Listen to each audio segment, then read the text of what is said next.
Bem, gente, nessa noite, como eu falei para você, nós vamos começar uma nova série chamada Beleza da Santidade. E eu queria começar pedindo para você ir na sua casa, você pensar uma coisa que é bela. Eu queria que você imaginasse isso. Imagina uma coisa que é bela. Eu não quero que você imagine uma pessoa que é bela, tá bom? Mas eu quero que você imagine uma paisagem que é bela, sabe assim? Um quadro, uma música, algo que quando você vê, quando você ouve, você meio que é transportado. Você fala, esse pra mim é um senso de beleza. Eu lembro de quadros que eu já vi, eu lembro de várias outras coisas. E uma dessas histórias que eu fiquei pensando, né, Senhor, o que eu vejo de belo, né? O que eu vejo de belo? A beleza, ela é algo, gente, que encanta a gente. Beleza não é só uma coisa que você admira e fala, que bonita aquela camiseta, que bonita aquela roupa, que bonita. A beleza, ela tem uma capacidade de nos encantar. É como se literalmente a gente ficasse por horas. Você para assim, fica olhando meio para o nada durante um tempo, que você está encantado por aquilo, né? E imagino que você deve ter imaginado essa cena aí.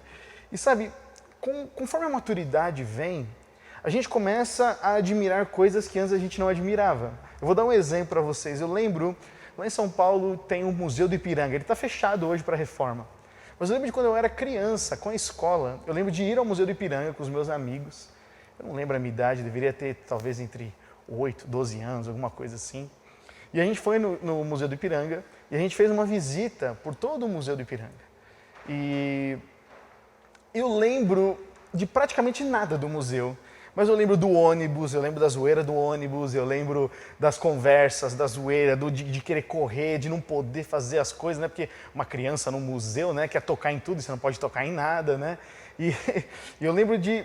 É engraçado porque eu lembro muito pouco da admiração que eu tive pelas obras que estavam naquele museu, ou pela própria arquitetura do museu, pelo jardim que tem ali na frente.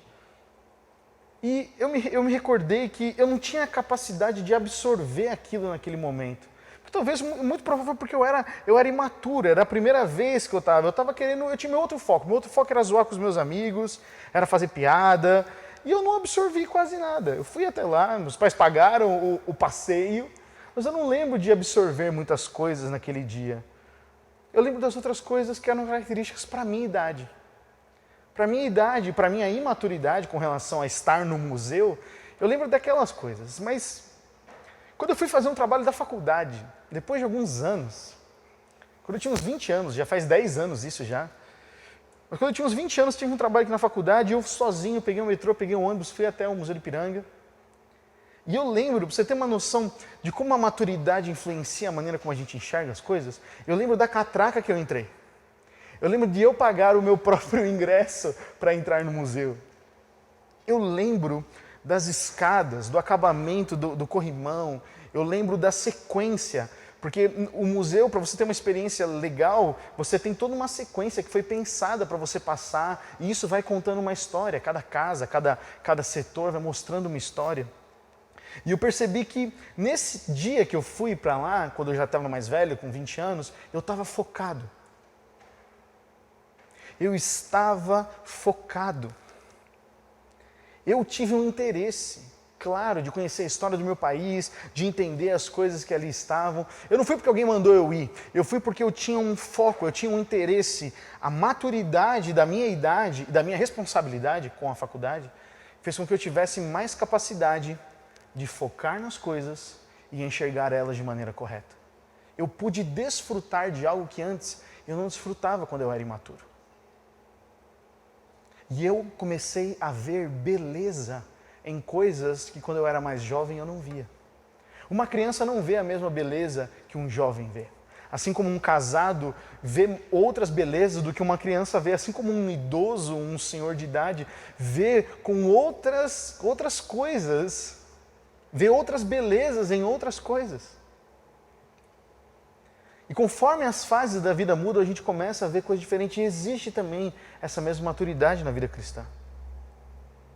E sabe, eu quero falar para vocês, eu não vejo a hora de reabrir o Museu do Ipiranga e ir lá de novo, porque com certeza agora, 10 anos depois, não sei quando que ele vai reabrir direito, mas quando eu voltar para lá, eu tenho certeza que eu vou ver outras coisas. Porque a maturidade faz a gente enxergar as coisas da maneira diferente. Eu repeti essa frase. A maturidade faz com que eu e você enxerguemos as coisas de maneira diferente. O imaturo enxerga tudo como tentação. O maduro enxerga como oportunidade de se aproximar de Deus. E nós vamos falar hoje sobre a beleza da santidade. E assim acontece na vida cristã, sabe, gente? Com a maturidade. E a maturidade na vida cristã não é só com a idade, também vem com a maturidade espiritual. A gente começa a perceber as coisas mais importantes para o reino de Deus. E não somente o que é mais importante para a gente. Você vai ficando maduro na fé, você vai ler a Bíblia, relacionando com outras pessoas mais maduras, o seu foco sai de você e volta para Deus e para o próximo. Esse é o natural da vida cristã. Não é sobre nós, é sobre o Senhor e o seu reino, que se manifesta através de mim e de você.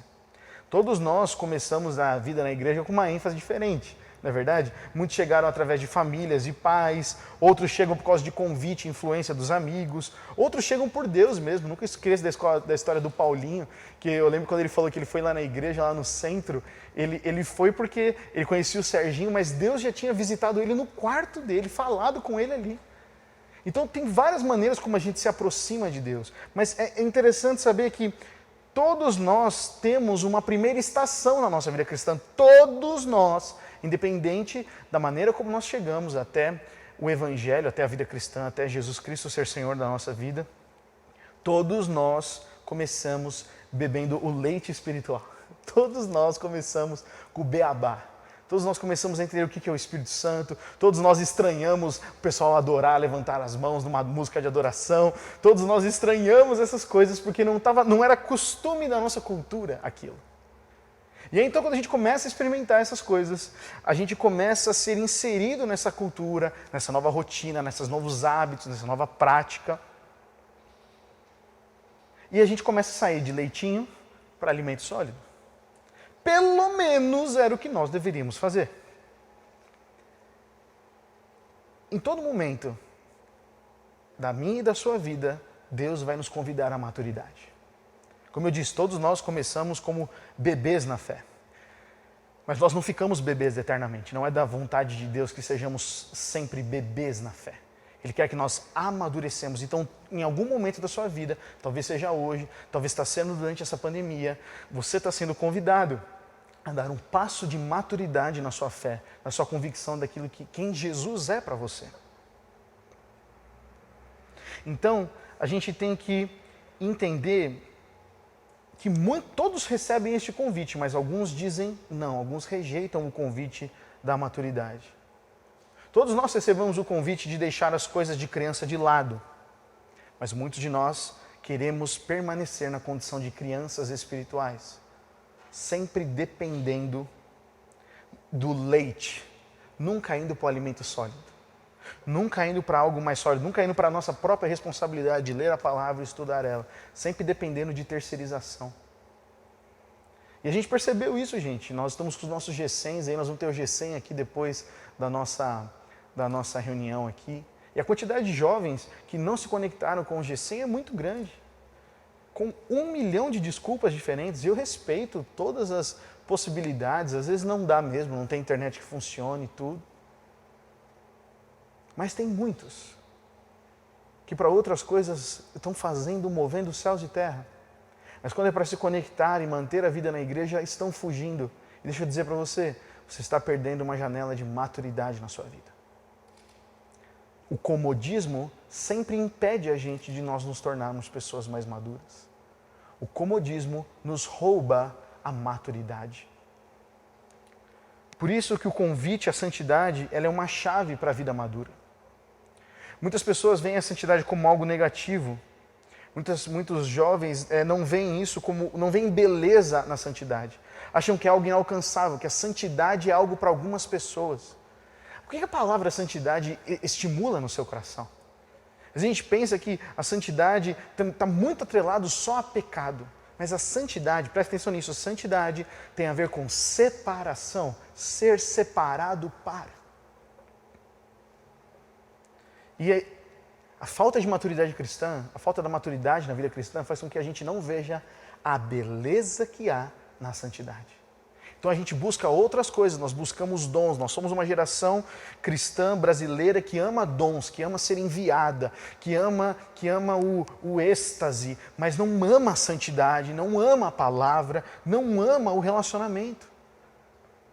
Então a gente posterga, a gente compara, a gente escolhe o conteúdo como se fosse um grande supermercado. Só que o reino de Deus, ele se manifesta para aqueles que estão submissos a Jesus Cristo. E Jesus nos deu o exemplo do que é ser santidade. Jesus, ele ficou a vida inteira dele separado. Ele sabia quem ele era. Quem tem identidade tem destino. Jesus, sabendo disso, ele permaneceu santo. A Bíblia diz, sede santos como eu sou santo, Jesus disse. Nós precisamos, meus amigos e amigas, nós precisamos levar a sério a santidade e começarmos a buscar a maturidade espiritual para que a gente possa compreender que há beleza na santidade. Um texto que eu queria ler com vocês, que vai aparecer aí embaixo, a gente já leu no começo, na verdade, é o texto de Hebreus, no capítulo 12. Hebreus 12, 14. O escritor dos Hebreus dizem assim, esforce-se para viver em paz com todos e procurem ter uma vida santa, sem a qual ninguém verá ao Senhor. A santidade nos faz ver ao Senhor. Não é a igreja, é a santidade. A santidade é a certeza e a convicção de que nós somos separados. E a santidade, gente, ela é condição para ver o Senhor. E aqui é importante a gente entender algo. Há dois tipos de santificação. Existe uma santificação que Jesus operou na cruz. Deus, você presta atenção nisso comigo, Deus é santo. Ele não pode estar na presença de pecadores. Então eu e você, como pecadores, não poderíamos nunca entrar na presença de um Deus santo. Por isso Deus enviou seu Filho Jesus, que viveu a vida aqui sem pecado, morreu injustamente, morreu em favor de mim e de você, para que, vencendo o diabo, nos justificasse e nos tornasse santos. Por isso que quando Deus, o Pai, olha para o Gustavo, olha para os seus filhos e filhas, diz, ali o Gustavo era merecedor da minha ira, o Gustavo merecia morrer, mas por causa de Jesus, ele agora é meu filho, então ele pode entrar na minha presença. Por isso nós cantamos, fez um caminho para mim por onde eu não poderia ir. Nós nunca poderíamos chegar a Deus. Mas Jesus, quando morreu na cruz, nos tornou santos mediante o seu sacrifício. Então essa é uma santificação, a santificação operada por Jesus Cristo na cruz, que santificou todo aquele que crê.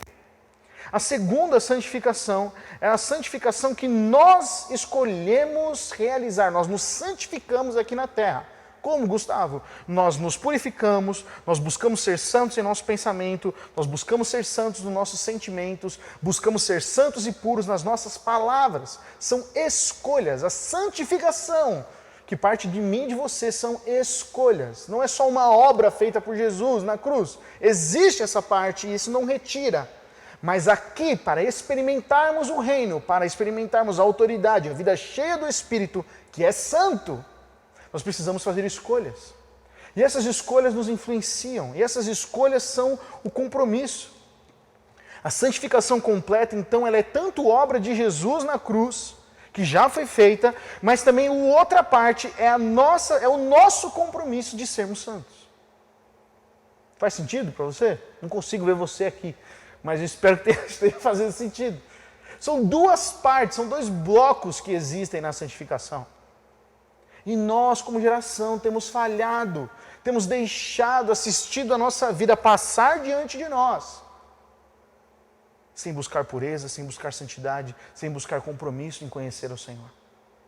Então nós confortavelmente sentamos no banco de reservas da nossa vida e vemos ela passar, vemos outras pessoas falarem, vemos outras pessoas ministrarem, vemos outras pessoas darem promessa. E aí quando essas pessoas falham, quando a gente fica ofendido com essas pessoas, a gente questiona se vale a pena mesmo ser cristão. Porque toda vez que a nossa expectativa é em outra pessoa e essa pessoa nos frustra, a gente começa a questionar as coisas. Agora, se eu e você temos a nossa esperança, a nossa identidade cravadas em Jesus Cristo, gente, pode ter pandemia, sem pandemia, com Mia, sem Mia, pode ter o que for. Nós permanecemos em Cristo Jesus, porque Ele não muda. Nosso Deus é o mesmo ontem, hoje e será para sempre. Mas eu vejo muita gente hoje, refém dos seus pensamentos. Ai, porque eu penso isso. Ai, porque eu sinto isso. Ai, porque eu... Não é assim que funciona a vida cristã. Existe sim momentos que a gente pode passar por tristeza, por provações, pelo vale da sombra e da morte, como diz a palavra, mas a condição é a mesma que Davi cita no Salmo 42. A minha alma, coloque-te, organiza a minha alma aí, bota você em ordem, porque ainda hoje eu vou louvar ao Senhor. Nós temos o controle sobre as coisas que nós sentimos e pensamos, mas sem a santificação, a gente parece refém de nós mesmos. Quando não buscamos ser santos, nós nos tornamos reféns de nós mesmos. E com isso a gente sofre. Santidade, gente, é a condição para ver o Senhor. E a definição de santidade é ser separado. O nosso Deus é santo porque Ele não é como os outros deuses falsos que existem. No Antigo Testamento você vê isso várias vezes.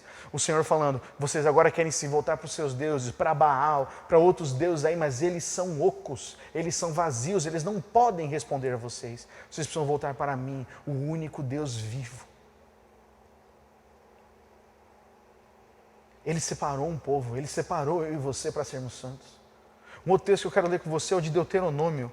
Deuteronômio 7, no capítulo 6, Deuteronômio capítulo 7, versículos 6 a 9.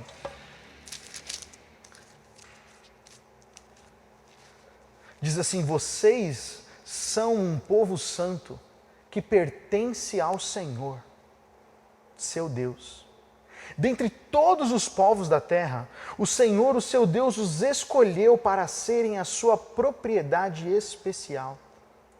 O Senhor não se afeiçoou a vocês, nem os escolheu porque vocês eram numerosos, ou porque vocês eram bons, está entendendo? Não escolheu vocês porque vocês eram bons, pois vocês eram a menor de todas as nações.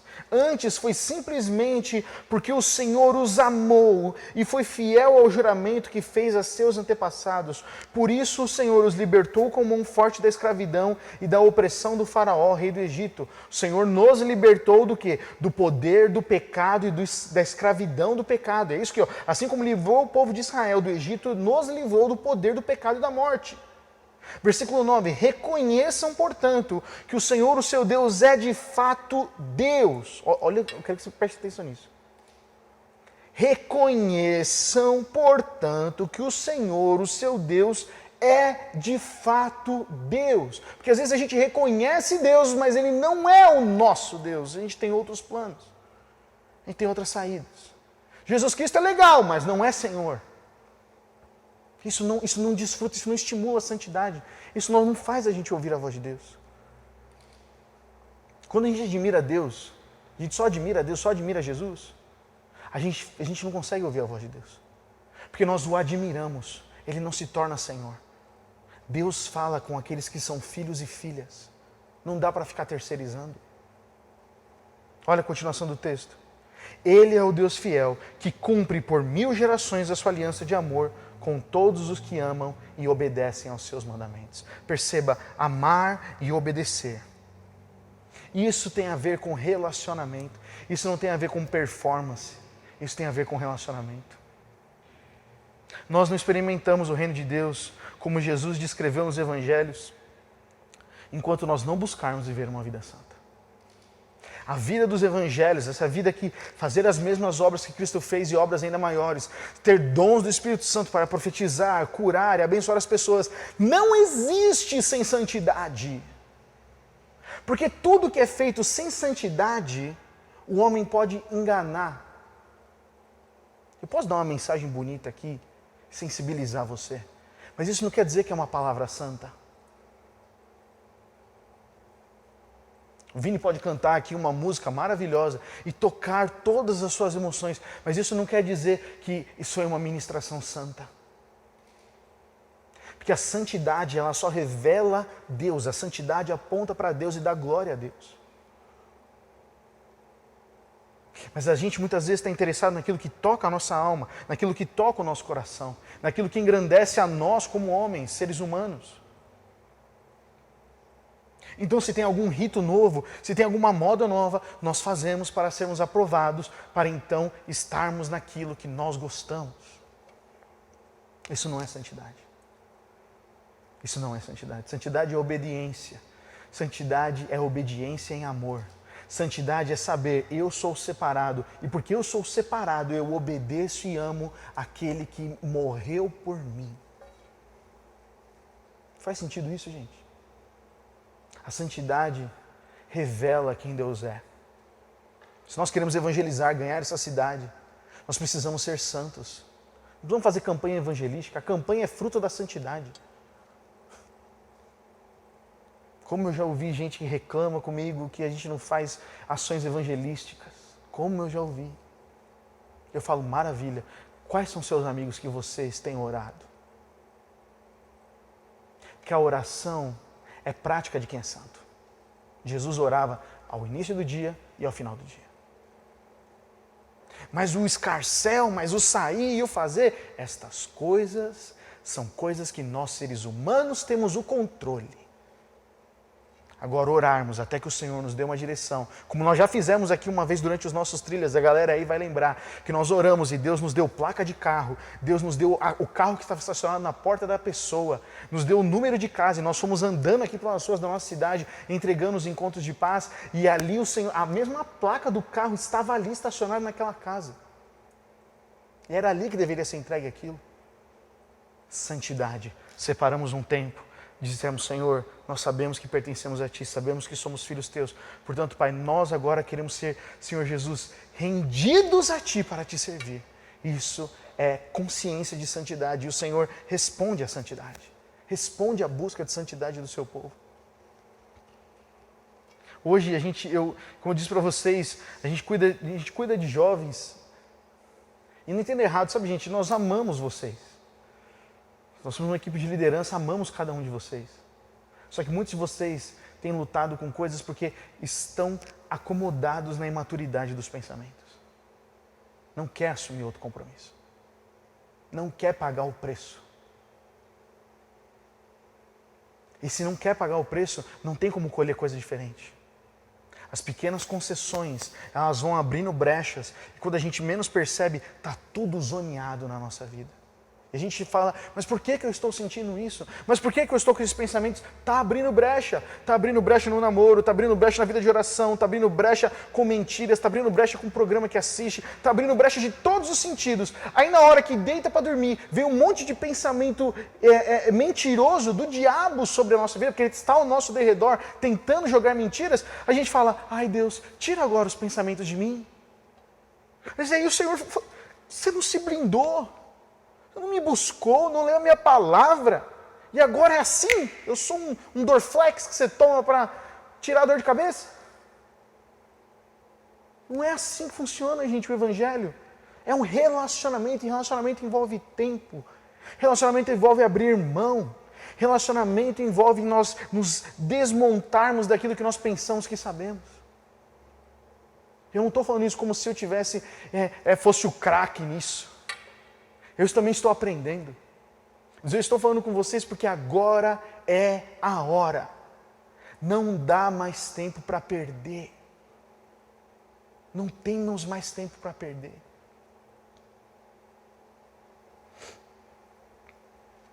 Nós temos que entender que a realidade de se render é uma escolha diária. Quem conheceu a Cristo se rende. É acordar todo dia de manhã com a consciência de que sem Cristo nós não somos nada e não podemos nada. Você tem essa consciência, meu amigo e minha amiga? Seja honesto com você. Porque se isso não mudar na nossa vida, nós vamos continuar a viver uma vida cristã vazia. E se essa palavra parece que ofende ou machuca, é porque tem algo talvez no seu coração que você precisa abrir mão. Porque foi isso que ela fez comigo. Quando eu li isso aqui, eu falava, Senhor, eu vou falar o que disso aqui? Eu vivo como se eu não tivesse Deus, como se eu não tivesse Pai muitas vezes. Eu preciso me arrepender. E ao longo, desde o começo desse ano, eu tenho passado por esse processo. E hoje eu me sinto um pouco mais maduro para poder dizer isso para vocês, meus amigos e amigas. nós precisamos buscar ser santos. O cristão imaturo busca o tempo todo coisas para se entreter, coisas para si mesmo. Mas o cristão maduro, ele busca ser parecido com Jesus. Por isso nós temos o texto de Filipenses, no capítulo 2, versículos 5 a 9. Filipenses diz assim, Paulo, carta aos Filipenses: tenham a mesma atitude demonstrada por Cristo Jesus. Embora sendo Deus, não considerou que ser igual a Deus fosse algo que devesse se apegar. Em vez disso, esvaziou-se a si mesmo, assumiu a posição de escravo e nasceu como ser humano. Quando veio em forma humana, humilhou-se. Grifa isso aí, humilhou-se. E foi obediente até a morte e morte de cruz. Por isso Deus o elevou ao lugar de mais alta honra. E lhe deu o nome que está acima de todos os nomes. A gente é bem menos que Jesus e muitas vezes a gente se orgulha do que nós sabemos, de como nós vivemos e conduzimos a nossa vida. Jesus se humilhou. Jesus diz lá em Mateus, ele fala: aprendei de mim que sou manso e humilde.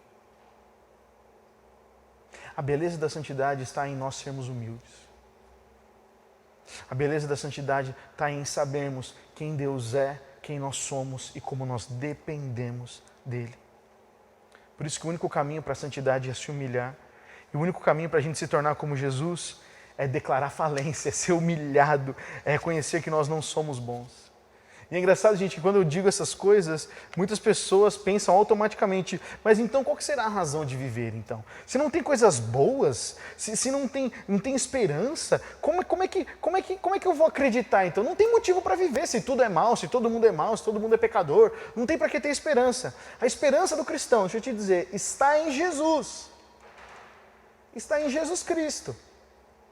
Não está na bondade das pessoas, na bondade humana, está em Jesus. Porque eu tenho que olhar para mim, Gustavo, e dizer que eu não sou nada, eu sou pobre, necessitado e nu. Eu sem Cristo Jesus não valho nada. E essa é a alegria que brota do meu coração. Porque quando eu sei que eu nada sou, eu dependo da graça e do amor de um Pai que me ama. Mas a gente foi ensinado que a gente tem que ser bem-sucedido o tempo inteiro. E isso tem acabado com a gente. Isso tem acabado com a nossa geração. A gente é uma geração que se preocupa mais em ser, em fazer as coisas, em ser reconhecido, do que ser encontrado aos pés do Senhor. Eu quero gastar a minha vida aos pés do Senhor.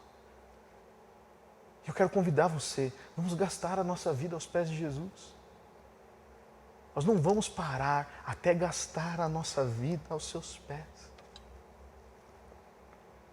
O cristão imaturo, gente, muitas vezes ele não quer tratar os seus pensamentos, ele não quer tratar os seus sentimentos. E ele também não quer mudar de opinião. Ele quer ter o controle e ele quer ter a interpretação certa das coisas. Então quando nós aconselhamos, mostramos a palavra, você tem que abandonar, mudar esse pensamento, parece que é uma questão de opinião. Vou buscar outra opinião. O Evangelho não é uma questão de opinião, o Evangelho é a verdade. E para nós nos tornarmos como Cristo foi, nós precisamos olhar para Cristo. E Cristo se batizou, Cristo sem ter pecado, ele se batiza ali com João Batista, e ele vive uma vida santa, orando e conhecendo ao Pai. Quem somos nós para não fazermos isso? Quem somos nós para não nos arrependermos diariamente e não buscarmos o Pai em oração diariamente? Se Cristo fez isso, quanto mais nós, seres humanos, que precisamos da sua graça, do seu amor.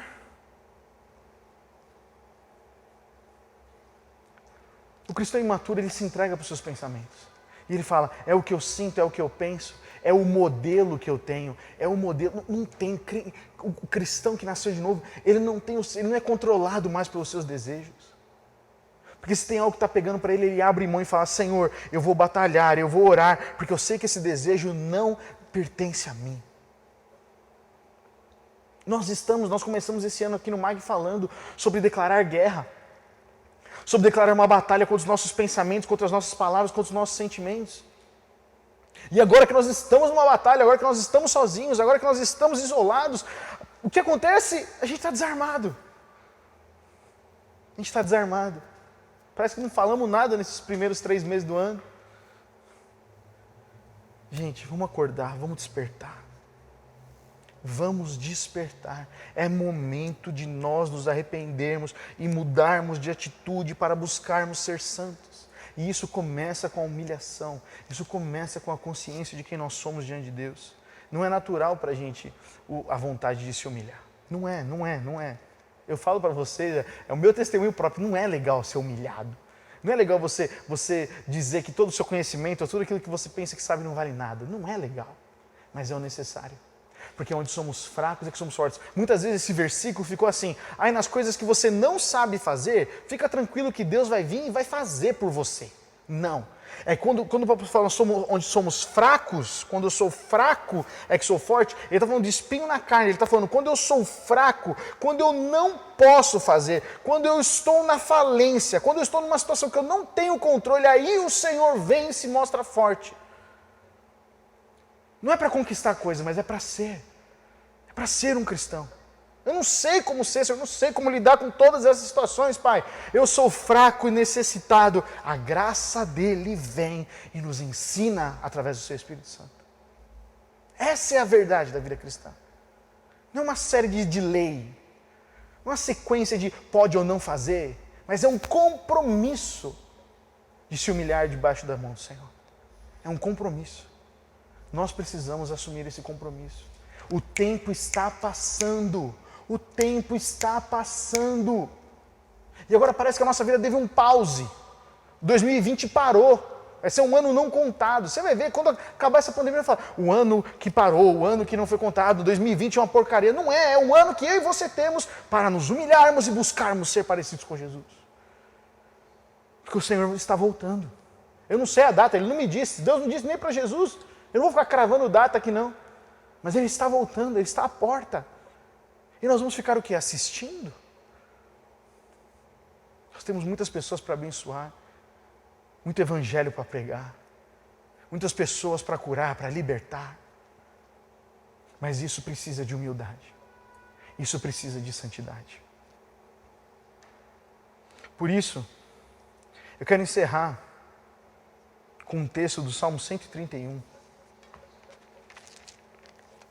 Um texto que eu gravei no meu podcast, talvez alguns de vocês tenham ouvido. E é um texto que tem marcado meu coração.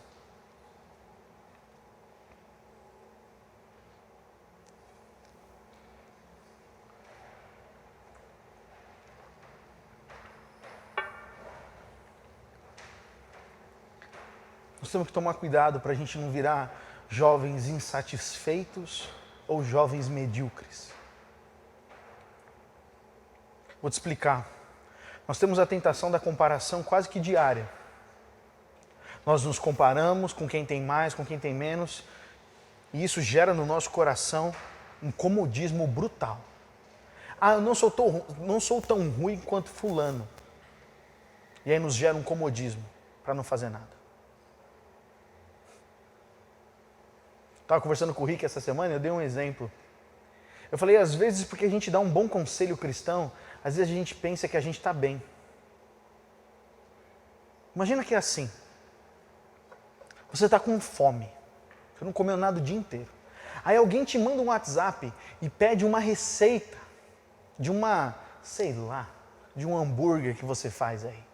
Aí você passa essa receita para a pessoa e só porque você passou essa receita, você agora está satisfeito. Acabou sua fome de um dia inteiro. Faz sentido? E às vezes é isso que a gente faz com Deus. A gente fica o dia inteiro sem ler a palavra, sem orar. Mas aí no final do dia a gente manda um versículo, a gente faz um comentário crente e a gente pensa, eu estou bem ainda. Eu tenho algumas coisas que se chamam orgulho. Isso faz com que a gente viva uma vida cristã medíocre. A gente tem que tomar cuidado com a comparação e com a mediocridade. Porque a gente se acomoda numa vida cristã que parece que não tem fruto nenhum, parece que nada acontece, que é uma vida cristã só sobre nós, mas a vida cristã, como nós temos aprendido todos os domingos que tem sido pregado aqui nessa comunidade, a vida cristã não é sobre nós, é sobre Jesus, o reino de Deus e as pessoas que precisam conhecer a Ele. Por isso, para encerrar, eu quero ler com vocês o Salmo 131. É um salmo sobrenatural. Olha o que diz a palavra. Senhor, o meu coração não é orgulhoso, é um salmo de Davi. E os meus olhos não são arrogantes. Não me envolvo com questões grandiosas ou maravilhosas demais para a minha compreensão. Pelo contrário, acalmei e aquietei a alma, como criança desmamada que não chora mais pelo leite da mãe. Sim, a minha alma dentro de mim é como uma criança desmamada. Ó Israel, põe a sua esperança no Senhor, agora e para sempre. E este é um salmo de Davi, ele está dizendo, olha Senhor, meu coração não é orgulhoso, os meus olhos não são arrogantes. Ele fala, eu não me envolvo com coisas maiores que o meu entendimento. Perceba, olha o que Davi está dizendo. É um salmo sobrenatural, gente, porque nenhum ser humano pode dizer isso aqui. Nós estamos falando de palavras genuínas, nenhum ser humano pode dizer isso aqui. Davi está falando, eu sei qual que é o meu lugar. Mas ele fala, eu só consegui isso porque eu acalmei e aquietei a minha alma. Ou seja, eu acalmei e aquietei os meus impulsos, os meus desejos. Eu coloquei eles em ordem. Por isso que eu não sou orgulhoso, não sou arrogante e não quero coisa que eu não tenho que ter. Davi tem controle sobre os desejos dele. E aqui ele se compara com uma criança que acabou de ser desmamada. Eu não tenho filho ainda, vou ter. Mas eu sei que quando uma criança começa a ser desmamada, é difícil tanto para a mãe quanto para o bebê. Porque, presta atenção comigo, e aqui eu já estou encerrando. Um bebê quando está nos braços da mãe, toda hora ela tenta pegar o seio para alimento, porque ele pensa que esta posição aqui é a posição de comida. E até muitas vezes, se até uma outra mulher, que não é aquela mãe, pegar o bebê do mesmo jeito, o bebê vai falar, opa, posição de comida. E ele vai lá procurar a comida. Porque ele entendeu que nos braços ele precisa de alimento. Ele entende que o braço é igual ao alimento. Estar nos braços é necessidade de alimento. Mas no processo do desmame, o objetivo é fazer com que a criança amadureça, que ela saia do leite e ela vá para o alimento sólido. Tudo isso para fazer ela crescer, tudo isso para continuar o desenvolvimento dela. A criança não sabe que ela precisa disso, ela não tem consciência. Mas os pais sabem, e os pais colocam ela nessa posição para que ela saia do alimento do leitinho e vá para o alimento sólido. Mas depois que a criança entende, a criança chora, fica triste, porque está lá e quer o leite, quer o seio da mãe e tudo. Mas aí quando a criança começa o alimento sólido, e ela aprende que a papinha é boa, e ela aprende que o outro alimento sólido é bom, que não é só aqui que vem alimento, presta atenção nisso. Quando aquela mãe pega aquela criança e coloca ela nos braços, ela desfruta da presença. Eu vou falar de novo. Quando aquela criança entende que alimento não é só no braço, que ela pode ter alimento sólido, quando ela vai para os braços daquela mãe, ela desfruta da presença, do carinho, dos olhos, coisa que antes ela não entendia, porque ela entendia que toda vez que ela tinha que ir para lá, para o braço, era para receber alguma coisa. Mas depois que ela começa a se alimentar sólido, ela desfruta da presença de outra maneira. Ela desfruta do abraço, desfruta da presença, do amor, das palavras, dos olhos. Muitos de nós, gente, ainda estamos como criança de peito, esperando o leitinho espiritual de Deus. Paulo fala isso, o leite espiritual, quando vocês deveriam já ter alimento sólido. O que é alimento sólido, gente? É a palavra. É não depender mais de gente mandar. O que a gente tem que ou não fazer é a responsabilidade pela nossa vida espiritual. Hoje você está com fome, você levanta, eu imagino que você levanta e possa ir até uma comida. Você não vai ficar pedindo para sua mamãe. Você pode levantar e pegar. Isso é uma declaração de maturidade. E não ficar dependendo. Agora, não me entenda errado. Nós precisamos uns dos outros, nós precisamos da igreja, precisamos do relacionamento.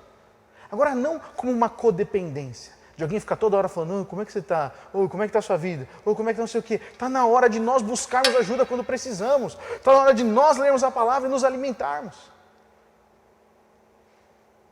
A gente precisa, porque quando a gente entender isso, quando todos nós formos uma comunidade, um MAG, que se alimenta desse alimento sólido, sabe o que vai fazer? Quando nós entrarmos nesse prédio, nós vamos olhar e falar, meu, tem muita cadeira vazia. Cara, tem muita cadeira vazia, tem que ter o meu amigo que podia estar sentado aqui, tem o meu amigo que podia estar sentado ali, meu, eu podia estar servindo ali. Por quê? Porque não é sobre mim mais, eu não venho para esta igreja, eu não venho me aproximar de Deus só para receber, porque eu recebo da palavra e eu dou para outras pessoas. Este é o Evangelho, isto é fruto da santidade. Mas só entende isso quem se humilha, só entende isso quem não deixa o orgulho subir no coração. E nós precisamos disso, eu e você precisamos disso. Nós precisamos acalmar e aquietar a nossa alma, nós precisamos colocar as coisas em ordem.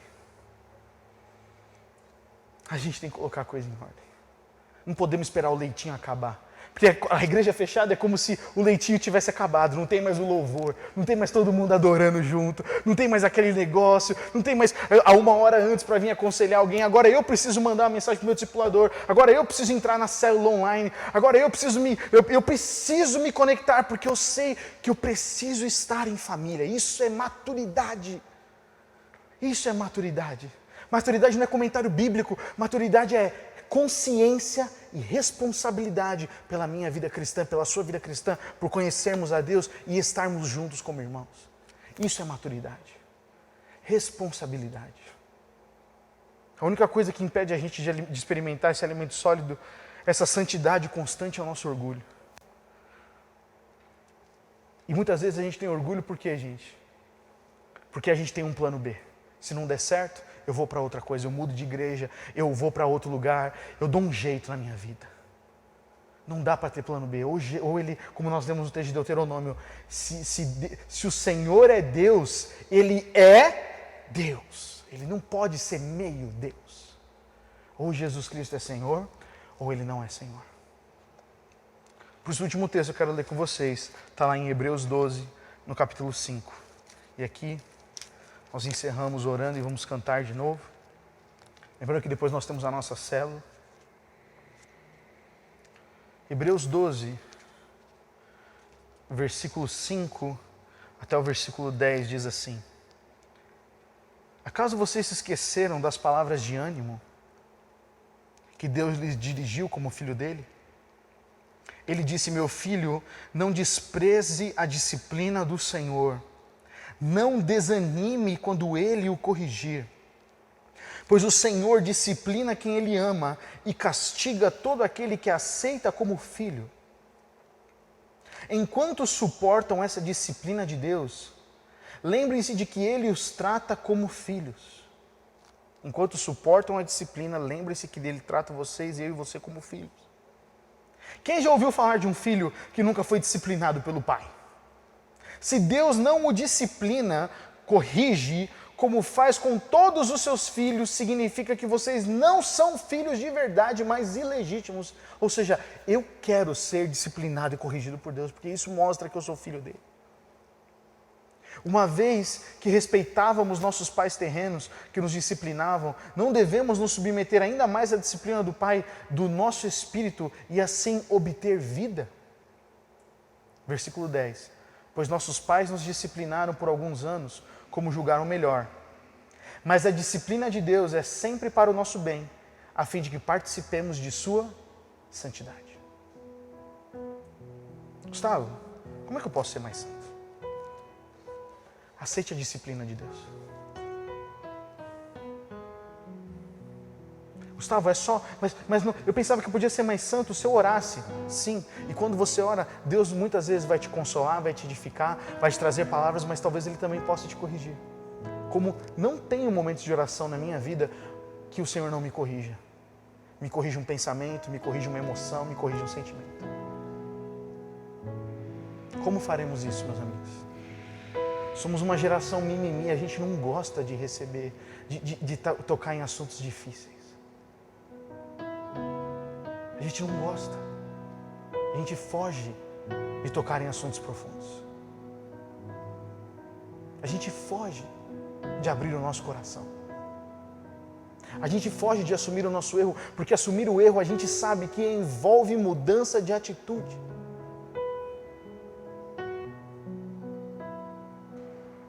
Mas nós corremos o risco de frequentar esta igreja, mas não sermos cristãos genuínos no nosso coração.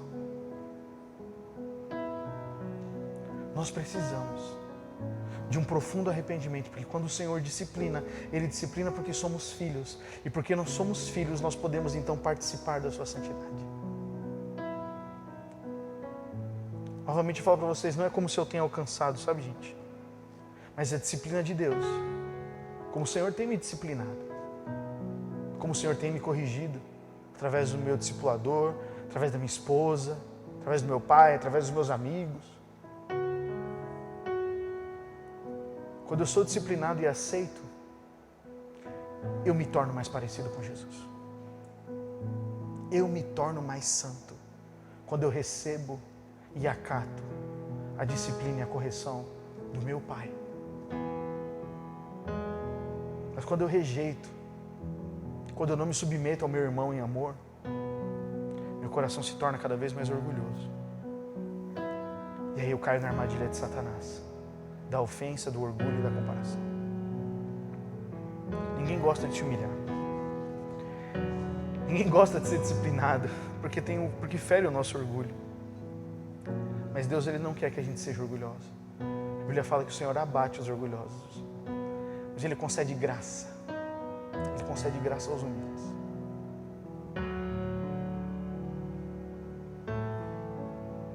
Quando nós nos humilhamos, gente, Deus nos honra nas coisas que somente Ele pode dar. Tem muita coisa na vida cristã que são coisas boas que eu e você podemos simular, mas não necessariamente elas são de Deus. Mas existe algo que Deus quer entregar para mim e para você, mesmo nessa noite, mesmo você na sua casa, que começa num processo de humildade, que começa num processo de busca ao Senhor e à sua santidade. Mas precisa começar comigo e com você. Precisa começar como nós nos humilhamos diante de Deus. Jesus Cristo, que era o próprio Deus, não se orgulhou, mas se humilhou. Ele nos deu o exemplo. Por isso eu quero orar com você. Eu não quero encerrar essa mensagem num tom de morte, dizendo, nossa, todos orgulhosos, vamos todos se lascar, colocar em dúvida o seu novo nascimento ou a sua salvação. Estou aqui para que você seja mais parecido com Jesus. Esse é o meu compromisso.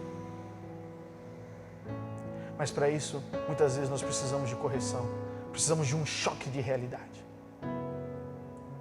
Não olharmos mais para nós mesmos, mas olharmos para Deus, o autor e consumador da nossa fé, e olharmos para o nosso próximo. Feche seus olhos na sua casa. Coloque a mão no seu coração e pergunte para o Espírito Santo, Pai, eu preciso me arrepender de algo, Senhor.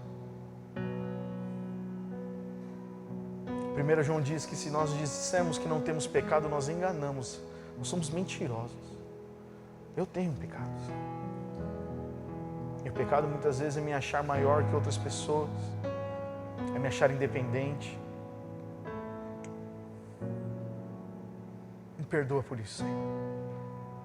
Você na sua casa mesmo, faça isso, seus olhos fechados. O Senhor está aí. Você precisa se humilhar e pedir perdão ao Senhor, peça perdão a Ele. Papai, me perdoa, Senhor. Mas dê nome às coisas, não fique só rodeando. Fala, Senhor, me perdoa, Pai, pelo meu orgulho, me perdoa, Senhor, pela minha autossuficiência, me perdoa pela comparação, Senhor, me perdoa porque eu me vitimizo o tempo inteiro, me perdoa, Senhor, porque eu falo de uma coisa, mas eu vivo outra, me perdoa, Senhor, porque eu enrolo as pessoas que me amam, eu enrolo meus líderes de célula, meus discipuladores, eu tenho enrolado eles porque eu não quero falar a verdade. Deus quer entregar coisas maravilhosas para mim e para você. Só que nós precisamos nos humilhar, porque aquele que se humilha será exaltado, diz a palavra. Por isso, Senhor, nós pedimos perdão a Ti, Senhor. Nós nos humilhamos diante de Ti, Senhor. E queremos fazer essa escolha diária.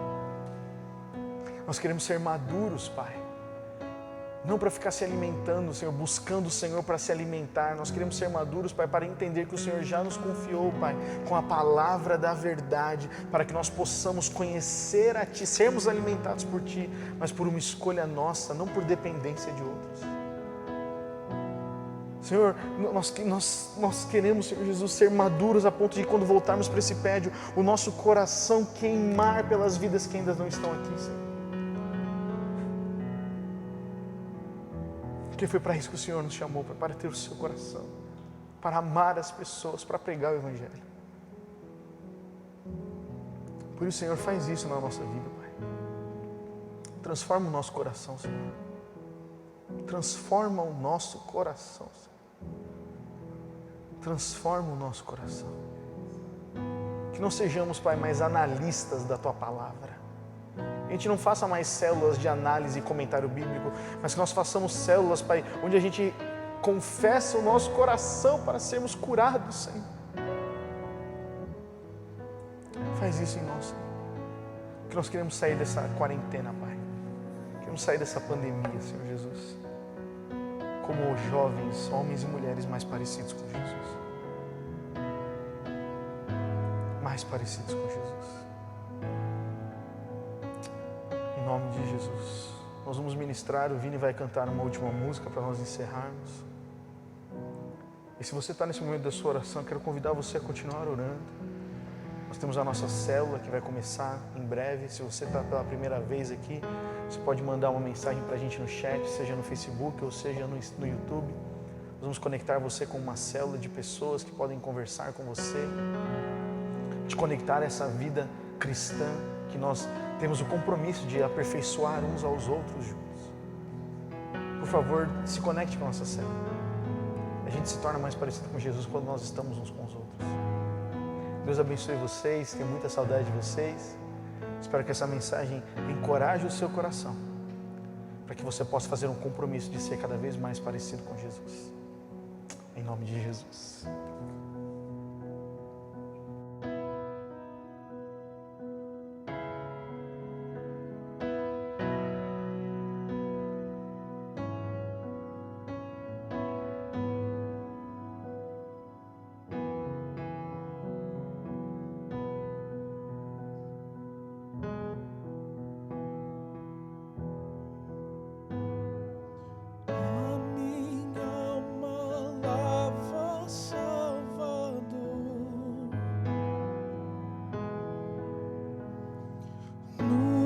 Sangue puro carmesim,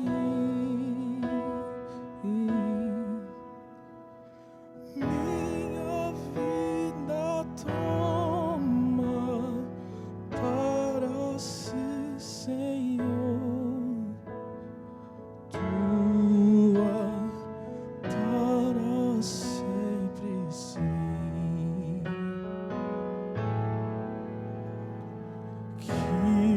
Meus pés somente vão onde os santos possam ir,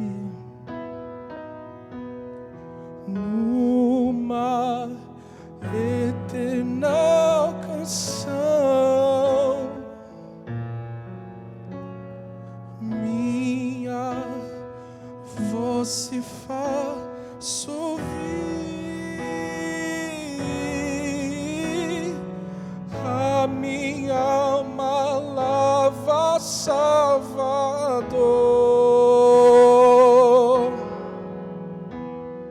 no teu sangue puro carmesim.